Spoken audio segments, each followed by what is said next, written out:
So hello all, welcome back. तो देखिए, ये वाली वीडियो में हम बात करेंगे क्लास 12th इन्वायरमेंट या फिर ईवीएस के रिगार्डिंग आपके सुपर 25 क्वेश्चन यहाँ पे। देखिए, पहली बात तो जो आपके 7 यूनिट्स हैं, आई होप आपने जो प्ले लिस्ट हमारी है वो आपने लगाई होगी। That is fully valid. काफ़ी लोगों का क्वेश्चन रहता है कि ये वैलिड है कि नहीं। जी हाँ, दैट इज़ फुली वैलिड। क्यों? क्योंकि मैं बार बार बोल रहा हूँ कि लास्ट 7 to 8 ईयर्स से आपका ईवीएस में या फिर इन्वायरमेंट में सिलेबस चेंज है। जब रेशनलाइजेशन हुई 2023 में सिलेबस में, वहाँ पे पीसीबीएम इनमें मेजर सब्जेक्ट्स जो हैं इनमें वहाँ पे रेशनलाइज हुई। सेम जो आर्ट्स के कुछ एक दो सब्जेक्ट हैं उनमें रेशनलाइजेशन हुई। बट जो आपका ईवीएस है इसमें जो सिलेबस है that is same from past 7 to 8 years. Therefore paper level same रहता है, सिलेबस सेम है, दियरफॉर प्ले लिस्ट भी सेम होगा। क्योंकि अगर सिलेबस में कुछ चेंज वगैरह आ जाती तब मैं इस प्ले लिस्ट को क्या कर देता, अपडेट कर देता। नाउ आई होप कि आपने वो 7 लेक्चर्स लगाए। आई गारंटी यू, अगर आपने उनको 2 से 3 बार लगाया है, कोशिश करिए कि वीडियो को 2 बार देखने की। क्यों?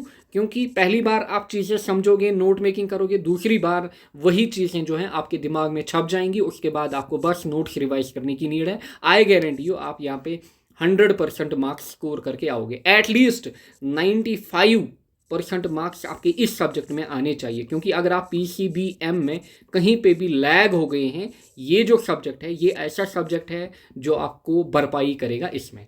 एंड आई विश आप सभी यहाँ पे बढ़िया स्कोर करो। नाउ क्या क्या क्वेश्चन हमारे पास हैं? Air pollution, cause, impact, source हमारे पास। Primary and secondary air pollutants क्या होते हैं? फिर जो पोल्यूटेंट्स हमारे पास हैं इनका कैसे आप कंट्रोल कर सकते हो। लाइक हमारे पास स्क्रबर्स होते हैं, gravity settling chambers, electrostatic precipitator, like जो पर्टिकुलेट मैटर या फिर गैसियस पोल्यूटेंट है उनको हम कैसे कंट्रोल कर सकते हैं। नॉइज पोल्यूशन के source, effects and control. Water pollution का source and control. Marine pollution क्या होता है? अच्छा, सीवेज ट्रीटमेंट को आपको डिटेल में एक्सप्लेन करना है।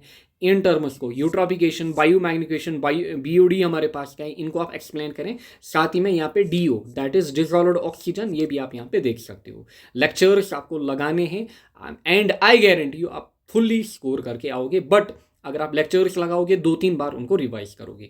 देन सॉइल में पीडोजेंस हमारे पास क्या होता है, various types of soils in India. And इसमें 3 इंपॉर्टेंट हमारे पास है, black soil, alluvial soil, red soil.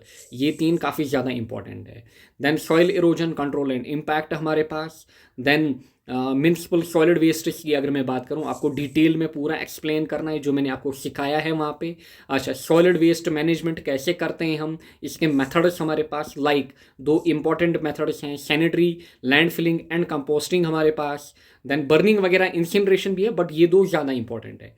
फिर हजार्ड्स वेस्ट क्या होते हैं, इनके कैरेक्टरिस्टिक इफेक्ट एंड इसी में डीप वेल इंजेक्शन हमारे पास। देन ये वाला यूनिट ऑलरेडी अभी आपकी बायो में था, बायो वालों को ऑलरेडी ये वाला यूनिट जो है वो कवर्ड होगा। Cause and impact of biodiversity loss. Then यहाँ पे डिफ्रेंशिएट आपको करना होगा इन टर्म्स को। देन बायोडाइवर्सिटी क्यों इंपॉर्टेंट हमारे पास है इकोसिस्टम के related. Then in situ and ex situ conservation में क्या क्या मेथड्स हमारे पास आते हैं।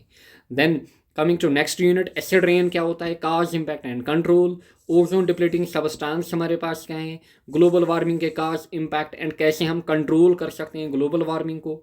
अच्छा, देन छोटा मतलब छोटे छोटे पॉइंट्स, 1-2 लाइन्स आपके इनके बारे में पता होनी चाहिए। मॉन्ट्रियल प्रोटोकॉल क्या है, कब आया है, किसके रिलेटेड है। Kyoto protocol. अच्छा, आईपीसीसी हमारे पास क्या है, यूएनएफसीसी हमारे पास क्या है, अर्थ समिट क्या होती है, एजेंडा 21 हमारे पास क्या है, ये चीज़ें आपको पता होनी चाहिए। फिर सस्टेनेबल डेवलपमेंट, इसके बारे में मतलब आप क्या अंडरस्टैंड करते हो, क्यों हेल्पफुल है, why is it necessary, steps, almost same चीज़ें हैं यहाँ पे।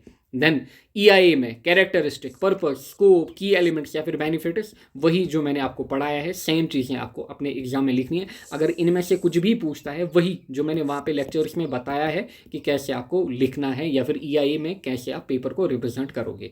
फिर ईआईएस हमारे ईआईएस लास्ट में हमारे पास क्या होता है। सो आई होप आप लोगों की तैयारी जो है वो बढ़िया जाएगी। एंड आप इसमें कोशिश करें कि आप इसको हल्का ना लें। हल्का इसीलिए क्योंकि लास्ट पे आपका क्या देखा जाता है, आपका फॉर एग्जांपल आपने 450 लाई या फिर आपने 490 लाई, कोई आपका ये नहीं देखेगा कि किस सब्जेक्ट में आपने कितने मार्क्स लाए। सो अगर यहाँ पे थोड़ी भी मेहनत, मतलब थोड़ा भी एफर्ट आप दोगे, मतलब जो आपने पीसीबी में दिया है उसका खाली 5 to 10% एफर्ट अगर आप यहाँ पे दोगे PCBM का, आप इजीली यहाँ पे 100 आउट ऑफ 100 स्कोर करोगे and it will boost your score. So thank you all, best of luck and future में भी आपको हमारी तरफ से बेस्ट विशेस.